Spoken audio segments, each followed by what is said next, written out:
Salut tout le monde, c'est Gab, et je se retrouve pour parler de culture japonaise. Non pas dans l'animation, donc l'animation, pour ceux qui sont un peu incultes, c'est les mangas et les animés. On va parler de bouffe. Et oui, de bouffe, comme des gros dalleux, on est en vacances. On bouffe comme des connards. Donc, on va parler de ramen. Donc, les ramen, c'est un plat qui est très apprécié au Japon, qui est un plat de nouilles servi d'un bouillon, de poisson, de légumes ou encore de viande, accompagné de divers ingrédients supplémentaires. Donc le ramen est une spécialité japonaise très populaire au Japon, mais aussi en Occident. On a beaucoup de bars qui servent des ramen à Paris, notamment. Donc les nouilles sont originaires de Chine, ce sont des lamian, littéralement nouilles tirées. Elles ont été importées au Japon au XXe siècle, pendant l'ère Meiji.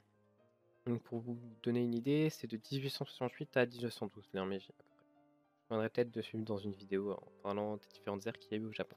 Donc les bouillons, ce sont soit des soyu ramen, donc c'est des ramen avec un bouillon de sauce soja.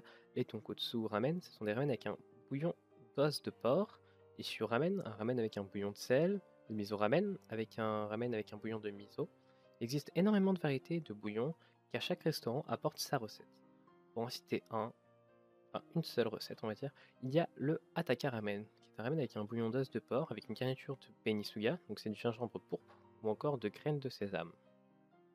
Donc les nouilles, elles sont constituées de farine, de blé, d'eau et de kansui. Donc les nouilles d'un ramen sont soit ondulées, ou encore lisses, fines ou bien épaisses. Le plus souvent, les garnitures sont de la viande, de porc, des œufs, des memma, donc c'est des bambous farmentés, des algues nori, donc ce sont des algues qui sont comestibles, du nara Tomaki, c'est des pâtés de poisson cuits à la vapeur, des champignons kikurage, des oignons, des épinards, de la ciboulette, des moyashi, donc ce sont des pousses de haricots, du kimchi, du chou mariné aux épices ou encore des graines de sésame. Donc la garniture est constituée de divers ingrédients de taille et de formes différentes. Et chaque restaurant a à peu près sa recette unique.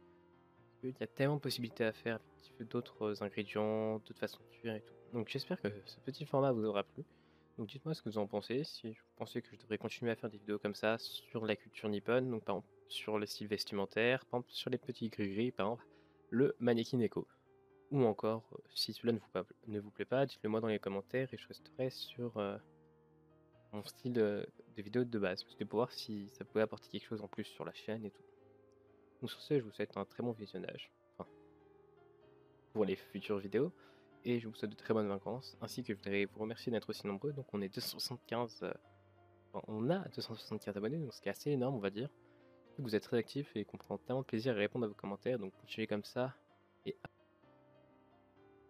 et à la prochaine!